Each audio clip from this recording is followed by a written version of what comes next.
Hello YouTube, Freddie Cardona here. Welcome back to another Driving in the News video where I bring you with me to work on a daily basis and we listen to the news together.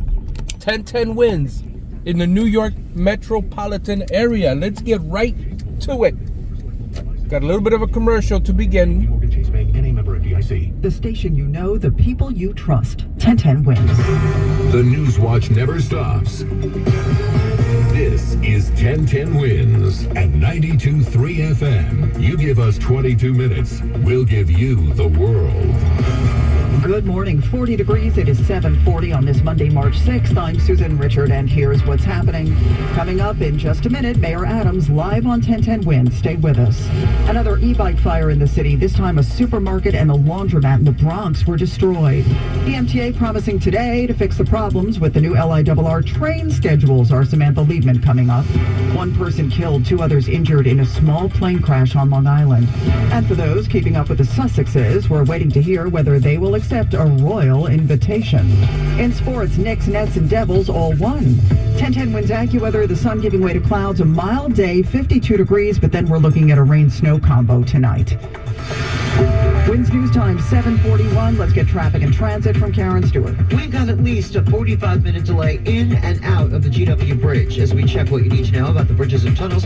As a matter of fact, we just upped the number for the outbound GW Bridge. We've got about an hour five for the outbound George Upper from the Cross Bronx Expressway going westbound. The inbound Lincoln is 30. The inbound Holland Tunnel, that's got a 30-minute delay. If you're heading out right now to New Jersey, we've got that northbound 17. Two problems there. At Union Street in East Rutherford, we've got an accident in the right centers. And then at Industrial Avenue in Hasbrook Heights, there's an accident there, blocking the left of the centers. Southbound Hutchinson River Parkway, south of Cross County, has got an accident there. We've got one lane blocked at least. And we're really heavily delayed on the westbound LI exit 59. We've got an accident blocking the HOV lane. That'll do it. And then as you make your way further out, we've got delays out to the Queens line. Alternate side parking rules and regulations are in effect today, citywide. Our next report is 7:51. I'm Karen Stewart, 1010 Wins on 92.3 FM. Joining us live this morning on 1010 Wins, Mayor Eric Adams, to talk about a number of topics. Good morning, sir. Thanks for being here. Good morning. Great to speak with you this morning. All right, let's start with the latest crime stats from the NYPD. New data released on Friday shows a decrease in almost all major crimes in the month of February compared with 2022, including a 15% drop in shootings, which is great news. But it seems the big issue now is shoplifting, including some very brazen high-end stores getting robbed. What's the plan to deal with that? A number of things. Number one, we are putting out a clear call to all of our shops. Do not allow people to enter the store without taking off their face mask. And then once they're inside, they can continue to wear if they so desire to do so. But we need to use the technology we have available to identify those shoplifters and those who are committing serious crimes. When you see these mask-wearing people, oftentimes it's not about being fearful of the pandemic, it's fearful of the police catching them for their deeds, and we're really putting a call out. But we also brought together all of our major stores to sit down and talk about some safety measures that we're going to put in place in partnership with them to zero in on this national phenomenon of shoplifting taking place in our country and city. Yeah, it seems that the mask thing is really putting the onus on the stores. What can the NYPD do? Well, we are beefing up our coverage in those bids areas, those high shopping areas, and we're also beefing up our surveillance and practices. And we have something called paid detail, where you have uniform officers are allowed during their off-duty hours to do some of the security at many of our stores and locations. That's always been successful. I recall when I was a police officer, it's being utilized, and we're calling on those high-end stores to also continue to do so. All right, let's talk about this e-bike fire, yet another one in the city, taking out a supermarket and a laundromat. It rose to 5 alarms very quickly. What do you think at this point? Should these bikes just be banned? No, it's a combination of things we must do. And I have talked to Commissioner Kavanaugh when she first brought this to the attention of our team. She showed a few videos, and let me tell you, New York it is startling to see how these batteries explode, particularly the illegal ones. You think about it, when you are a delivery person or recreational usage, you finish using your bike, you park it by your door. That is the concern. These bikes explode and it ignites the entire area that it is located in. So we must do one, education. We must tell people not to purchase the illegal batteries, how to charge them, how to store your bikes while you're charging them. Number two, we need to make sure we zero in. We're blocking the camera because we have children walking across the camera, so just for their privacy, because the schools are open. So we're like 3 years out. Sorry, you had to see my hand. Talk to the hand. Is continuing to take down a bunch of outdoor dining sheds. Some, you call them COVID cabins. What is the status of that? And the question really is, with the added economic value for restaurants, which could use it, do you think the city should allow some of those to remain? Well, we're going to do it right. Remember, they were put up during an emergency, and hats off to the de Blasio's team for understanding that we had to throw a life raft to the restaurant industry, because not only does it impact our tourism, but also many low-wage employees actually had to keep working during that time. But now we're cycled out of the emergency of COVID. We need to do an evaluation. There's a bill coming out of the city council. We have Councilwoman Marjorie Velasquez is pushing through a bill, and we're going to look over, analyze it. We believe some form of outdoor dining is going to be here in the city, and we want to make sure we get it right this time. So maybe depending on the location of the restaurant, whether it's taking up traffic spaces, stuff like that. Yeah, and coming up with a real standard. We should have, in my belief, one or three models of different ways it should look. So we shouldn't have those areas that really cause rats to come and fester, the trash, the dirt. We want to make sure the city is clean, and we want to be the cleanest big city in America. And you can't do so if you have an unregulated industry of outdoor dining sheds. All right, rats, we're going to spare you that conversation this time, sir. But I do want to talk about a couple of recent controversies for your administration. You personally have been taking a lot of heat in the last week or so for some comments that you made that seemed to indicate that you did not believe in the separation of church and state. Then yesterday you clarified that. Do you think you kind of stepped in it a little bit here in a way you had not intended?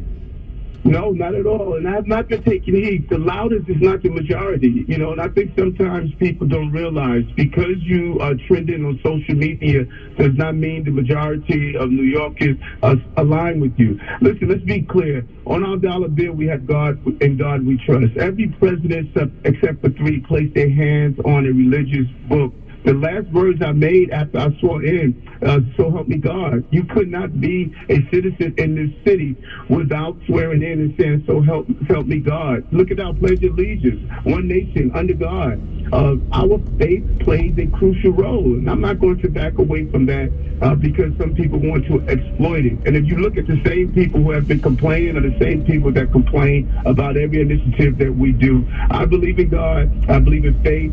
God should not dictate to our government, and government should not dictate to our religious establishment, but my decisions are made in my belief and the principles of my faith. And I'm going to continue to do that, and I enjoy talking about this every day because it gives me an opportunity to continue to say how much I believe in my faith. All right, so having said all that, what do you say to faith-based groups who say if your policy is guided by your faith, then some of your proposed budget cuts are really misguided, for example, to education, to social services? Well, I think that that's why people should understand when I make these tough decisions, I'm doing it based on my faith. I'm not making these tough decisions because I want to be inhumane. When I talk about taking people off the street that are homeless and they can't take care of themselves, that's based on my faith. When I'm talking about making sure that we handle the asylum seekers crisis, that's based on my faith. And so instead of saying he's making these tough decisions because he's inhumane, no, I'm making them because I'm compassionate, because I care about people, because that's how I was raised to care about people. And that is my decisions are rooted in caring for people. All right, very quickly, on to the FDNY and all the recent demotions and people giving up their titles in protest. Does Laura Kavanaugh have a handle on the department? Yes, she does, and I'm really impressed. We're doing the job. And remember, these are professional operations where the men and women who are assigned there, they are doing their job. They get up every day. They don't get caught up in the politics. They don't get caught up in who is the mayor, governor, or president. They get up and respond. When that bell goes off, those men and women, they get on the back of that fire truck and they respond accordingly, and that's what they have been doing. We knew from the onslaught that Commissioner Kavanaugh was coming in. She was changing a culture that she felt she should have changed, and she wanted those high-ranking individuals to be responsive to her mission moving forward, and that's what she did. And I take my hat off to her, being the first woman to become the fire commissioner in one of the largest fire departments on the globe. It's a tough job, but she's up for it, and I'm excited about the fire FDNY and the men and women that serve us. All right, Mayor Eric Adams, live on 1010 Wins. Thank you so much. Thank you. Take care. Wins News Time 7:51. Let's get traffic and transit from Karen Stewart. Here's your Hudson River crossing numbers, what you need to know about the bridges and tunnels. Inbound GW Bridge, we've got a 45-minute wait for both levels. Outbound George is an hour 5 minutes for both the upper and lower. On the outbound George upper, there's a disabled tractor trailer, and it's blocking the right and center lanes. By the way, I know Google is sending you down the Bruckner and then up the northbound Deegan. That's not going to save you any time at all. So doing that is fine, but you're not going to shave off any minutes here from this hour 5 delay from the Cross Bronx West. Maybe you can get there in 55 minutes if you're lucky. Inbound Lincoln Tunnel is 35. Inbound Holland Tunnel is a 35 to 40 minute delay. New Jersey Turnpike northbound truck lanes north of 12 for Carteret. We got a jackknife tractor trailer. The right and center lanes are closed. Check right now the northern suburbs. The Hutch southbound south of Cross County has got an accident blocking the lane. We've got 6 and C subway train delays. Alternate side parking rules and regulations in effect today. We are sponsored by Amtrak. Spring break travel can plan itself, so get going with your next adventure aboard Amtrak Northeast Regional. You can save up to 50% when you book in advance at Amtrak.com. 21-day advance purchase required. Restrictions and exclusions apply. Our next report is 8:01. I'm Karen Stewart. 1010 Wins on 92.3 FM. All right, guys, thank you so much for joining me on my morning commute here to work.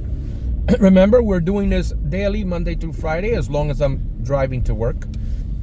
When I don't drive to work, obviously, I cannot put up a driving in the news video. But I wanted to thank my viewers, my subscribers, for sticking with me all this time. We had a Pride in Patterson video uploaded this past Saturday, and a Fred Drives video I uploaded yesterday.